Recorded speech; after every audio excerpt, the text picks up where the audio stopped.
안녕하세요. 호주경제TV 리치입니다. 네, 오늘은요, 2021년 8월 31일입니다. 벌써 8월 달도 끝이 났습니다. 시간이 참 빨리 간다는 생각이 좀 들어요. 그러니까 작년 초부터 시작된 코로나로 벌써 지금 8월 달이 끝이 났으니까요. 올해도 이제 4개월밖에는 남지 않았습니다. 예, 아무튼 4개월 남은 시간, 락다운에 계신 분들은 힘을 내시고요. 락다운에 안 계신 분들은, 언제 또 락다운이 걸릴지 모르니까 또 즐기시길 바랍니다. 예, 오늘은요 코로나 소식을 좀 갖고 왔는데요. 이전 영상 호주가 분열되다 해서 조금 더 업데이트를 해드릴 예정입니다. 그 이후에 나온 내용들을 조금 얘기를 해드리고요. 그리고 오늘 나온 내용들을 얘기를 해드리려고 합니다. 예, 오늘은 굉장히 좀 중요한 뉴스가 하나 있습니다. 빅토리아주 소식인데요. 이따가 말씀드리도록 하겠습니다. 예, 연일 코로나하고 같이 살자와 코로나하고 같이 못 산다 팀이 계속해서 맞대결을 벌이고 있습니다. 예, 그런데 어떤 일들이 있었는지 코로나와 같이 살자 대표주자죠. 뉴사우스웨일즈주의 글래디스 베리지클리안의 기자회견 내용을 잠시 좀 듣고 가겠습니다. 예, 주지사 기자회견을 제가 받아가지고 이제 요약을 했는데요. 정부 계획에 도어티 모델링을 지지합니다. 모든 주가 이미 사인했어요. 다른 주들은 각기 다른 상황이지만 지금 뉴사우스웨일즈 주가 먼저 시작했습니다. 다른 주들도 생각을 바꿔서 코로나와 같이 살아야 합니다. 코로나 제로 혹은 낮은 확진자 숫자는 결국은 늘어납니다. 이게 델타 바이러스가 퍼지는 방식입니다. 백신 빠르게 접종하고 병원 입원 환자 줄이고 우리가 다른 세계에 어떻게 델타 변이를 다루는지를 보여주게 될 것입니다. 우리는 자신 있습니다. 지금 받아들이기가 굉장히 힘든 상황일 겁니다. 코로나 없이 살아야 하나? 같이 살아야 하나? 지금까지 코로나 없이 적은 환자를 겪으면서 적응해 왔습니다만 우리는 이제 코로나와 대면해야 됩니다. 코로나와 함께 살아야 합니다. 코로나 확진자가 많이 나오더라도 우리는 입원 환자가 적지 않습니까? 이게 바로 우리의 전략이 먹히고 있다는 것입니다. 그렇기에 우리 전략은 알맞은 기일에 재개방하는 것입니다. 그리고 우리가 잘 관리할 것입니다. 백신 받으러 나오는 사람들에게 감사드립니다. 우리가 보여드리겠습니다. 다른 주들에게 우리 삶이 어떤지를 보여드리겠습니다. 확진자가 20명이든 30명이든 제로든 간에 델타는 어쨌거나 늘어나게 돼 있습니다.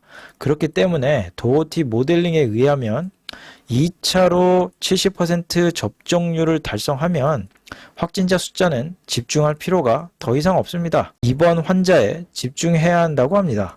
그렇기 때문에 뉴사우스웨일즈주는 지금 두 가지에 딱 집중해야 됩니다.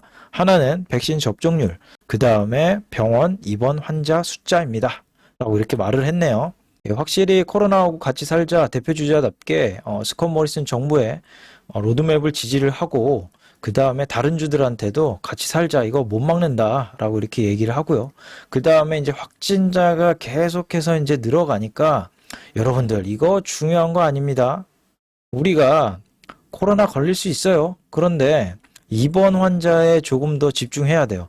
근데 입원 환자로 가면 괴롭지 않습니까? 그렇기 때문에 집중해야 될 게 백신 빨리 여러분들이 맞으시고 우리가 빨리 재개방합시다. 이런 메시지를 계속해서 전달을 하고 있는 거죠. 그러면서 뉴사우스웨일즈주는 이제 백신 접종 의무화가 본격적으로 시작되는 모습을 보였습니다. 가장 강력한 메시지는 백신 접종을 받지 않았다면 자유를 기대하지 말라는 것입니다. 라고 말했습니다. 뉴사우스웨일즈주 백신 접종 의무화는 5,000명의 교사를 위험에 빠뜨립니다. 그러니까 학교 학생들, 교직원들, 그리고 학생 선생님들한테도 이제 권고를 했죠. 그리고 12개 위험지역 승인된 근로자도 적어도 한 번은 백신 접종을 권고했습니다. 언제까지요? 9월 6일까지. 그리고 뉴사우스웨일즈 정부가 검토 중인 것으로 알려진 계획에 따르면은 백신 접종률이 70%로 사업이 재개되기 시작하면 백신 접종을 하지 않은 사람들과 바, 레스토랑 같은 공공시설에 들어가는 것을 금지할 것입니다. 그러니까 백신 맞지 않으면 상당 부분 자유가 억제된다는 걸 알 수가 있어요. 그리고 뉴사우스웨일즈주의 호텔 산업은 10월에 산업이 재개될 수 있도록 허가를 확보하기 위해 주 저녁에 예방접종을 하지 않은 직원, 그리고 고객에 대한 금지를 지원하는 것을 고려하고 있습니다. 그러니까 호텔업계, 관광업계, 항공업계, 그 다음에 서비스업계가 이제 다 주지사하고 얘기를 다 마친 상태인 것 같아요. 예, 적어도 10월 중순까지는 백신 접종을 마쳐야지 조금 더 자유로운 생활을 할 수 있을 것으로 예상이 되는 부분이죠. 그런데 국민한테 신뢰가 좀 떨어지는 일이 또 발생을 합니다. 확진자가 이렇게 계속 늘었는데 주지사는 확진자 숫자가 그렇게 중요하지 않습니다, 여러분. 이렇게 메시지를 던졌어요. 그리고 병원 입원 환자가 중요합니다라고 이렇게 얘기를 했어요. 그러니까 우리가 잘 관리하고 있습니다. 그러니까 병원 입원 환자 수가 줄어들고 있지 않습니까, 여러분? 이렇게 얘기를 했는데 요 며칠 사이에 병원 환자 수가 갑자기 급격하게 늘어나는 상황이 지금 벌어지고 있습니다. 그리고 중환자실이라든지 이런 팀장들이 나와가지고 병원이 상당히 지금 압박받고 있다라는 메시지가 지금 나오면서 다른 주지사들이 공격이 이제 들어왔습니다. 특히 이제 다니엘 앤드류스가 이런 말을 했습니다. 우리는 뉴사우스웨일즈주처럼 주에 뭐 1000명 이상 나오고 병원이 의료 붕괴 위험이 있는 상황을 우리 주에서는 볼 수가 없다. 라고 이렇게 얘기를 했고요. 빅토리아 주지사 다니엘 앤드류스가 얘기를 하니까 그거를 이제 반문한 보건장관 그렉 헌트가 빅토리아주를 겨냥을 해서 잘 생각해봐라. 작년 장기간 니들 락다운 들어갔을 때 사망자가 뉴사우스웨일즈주는 10분의 1밖에 안 돼. 이런 얘기를 하기도 했습니다. 그 다음에 이제 노동당 대표 알바니지는 직접적으로 이제 뉴사우스웨일즈주를 겨냥한 게 아니죠. 그러니까 아무래도 노동당 대표답게 급이 있지 않습니까? 어디를 겨냥해요? 스콧 모리슨 총리를 겨냥을 하면서 병원이 지금 상당히 압박받고 있으니 연방정부 차원에서 지원금을 마련해서 병원 시스템을 살려야 된다라는 얘기를 했습니다. 뉴사우스웨일즈주도 지금 병원 업그레이드라든지 지원책을 마련해서 거의 한 수십억 달러 정도 들여가지고 대비를 하는 것 같아요. 그래서 이제 뉴사우스웨일즈주의 병원 입원 환자 수가 이제 늘어나니까 이제 다시 조금 말을 바꿔가지고 병원 환자 수가 10월 달에 정점이 될 것 같습니다. 그리고 존 바릴라로 부주지사는 병원 입원 환자 수가 9월에서 한 10월 정도에 굉장히 많이 늘어날 것 같습니다. 라고 또 얘기를 했네요. 10월 달에 얘기했는데 갑자기 또 9월 달로 바꿨네요. 아무튼 병원 시스템에 대한 쟁점이 굉장히 커진 상황이다. 얼마 전에 이제 델타 변이 바이러스를 조사를 하면서 뉴스를 좀 올려드렸습니다. 한국에서도 지금 델타 변이 바이러스가 신규 확진자 중에서는 90%가 델타 변이라는 얘기가 지금 나왔어요. 델타 변이가 진짜 무서운 게 뭐냐면 기존 알파 변이보다 지금 바이러스 배출량이 300배에 달한다라는 얘기가 있습니다. 그러니까 이렇게 비교했을 때 델타 변이가 엄청난 숫자로 지금 알파 변이보다는 바이러스를 많이 배출한다. 한 12일 정도 지나야지 알파 변이하고 거의 비슷한 효과를 낸다라고 이렇게 내용이 좀 나왔습니다. 그러니까 델타 변이가 굉장히 무섭다라는 거. 그리고 지금 한국에서도 계속해서 1,500명, 2,000명 뭐 안쪽으로 계속해서 나오고 있는데요. 한국에서도 의료 중증 환자가 계속 늘어나고 있다라는 뉴스가 좀 나오기도 합니다. 한국 정부에서도 다른 나라들하고 같이 9월에서 10월 달, 그러니까 9월 달 추석 지나고 나서 10월 달 정도에 코로나하고 같이 살자라는 걸 검토를 하는 것 같습니다. 얼마 전에 호주 정부 내각 회의가 있었습니다. 각 주지사들하고 같이 내각 회의를 했는데 서로 이제 결렬이 되면서 서호주 주지사하고 퀸즐랜드 주지사가 정부의 로드맵 70%에서 80% 2차 예방접종을 맞더라도 우리 주는 강경한 입장이라 코로나하고 같이 못 산다. 그러니까 국경 개방 못 한다. 코로나가 있게 되면 우리는 단호하게 계속해서 락다운 조치를 해 나가겠다라는 입장을 완고하게 했습니다. 그리고 나서요. 스콧 모리슨 총리는 이거 경제 다 죽이는 거다라는 입장을 이제 내놓고요. 그 다음에 이제 재무장관이 인터뷰를 하면서 이 로드맵을 따라줄 것을 강력하게 경고를 했습니다. 이거 로드맵 사인했으니까 따라주지 않으면 우리는 재정 지원을 끊어버리겠다라는 협박 아닌 협박을 한 거죠. 그러니까 이 중에서 가장 힘든 건 누구냐면 지금 락다운에 들어가 있는 빅토리아주의 다니엘 앤드류스입니다. 이 도표를 보시면 얼만큼 락다운을 오늘까지 했는지를 볼 수가 있는데요. 빅토리아주는 장작 코로나가 시작되고 나서 207일째 락다운에 들어가 있습니다. 락다운은 6번째로 이뤄지고 있죠. 그러니까 락다운이 길어지면 길어질수록 정부가 이제 돈을 써야 되는데 연방정부도 많이 썼지만 주정부도 예산을 계속해서 많이 쓰다 보니까 굉장히 힘든 상황에 있습니다. 그러니까 빅토리아주 같은 경우는 딱히 스콧 모리슨 총리한테 뭐라고 할 수 있는 입장이 아닙니다. 돈줄이 거기서 이제 나오기 때문에 아무래도 힘들겠죠. 그렇지만 서호주는 한 60일 정도 락다운을 지금까지 했는데 스콧 모리슨 총리를 겨냥을 해가지고 스콧 모리슨 총리가 이거 락다운 하면은 경제 다 죽는다. 70에서 80% 접종률을 보이는데 거기다 또 락다운을 한다? 그거 이제 경제 다 죽이는 일이다 라고 이렇게 얘기를 했어요. 그랬더니 이제 서호주 주지사는 잘 생각해봐라. 우리는 강력하게 락다운을 했고 코로나를 계속해서 제로로 만들면서 경제가 얼마나 좋냐. 사실 다른 주에 비해서 우리 주가 호주를 먹여 살리고 있는 정도다 라고 이렇게 얘기를 하면서 반박을 했습니다. 그러니까 락다운 한다고 그래가지고 경제가 죽을 거라는 얘기 하지 마라. 그렇게 반박하기도 했습니다. 다음에는 이제 몇몇 기업들이 정부를 지지하고 나섰습니다. 이 전투에 참여를 했는데요. 버진 오스트레일리아 같은 경우는 퀀타스에 이어서 연말 12월 달에 해외여행을 준비를 한다라고 발표를 했고요. 그 다음에 플라이 센터도 정부를 지지하는 발언을 하기도 했습니다. 그리고 호주에서 유통으로 가장 유명한 웨스파머라고 여러분들 다들 아실 거예요. 버닝스 웨어하우스나 뭐 오피스웍이나 그 다음에 뭐 K마트 뭐 이런 거를 소유하고 있는 그룹이죠. 그 그룹도 재개방 안 하면 경제가 굉장히 힘들어질 거다라고 얘기를 하면서 정부를 지지하고 나섰습니다.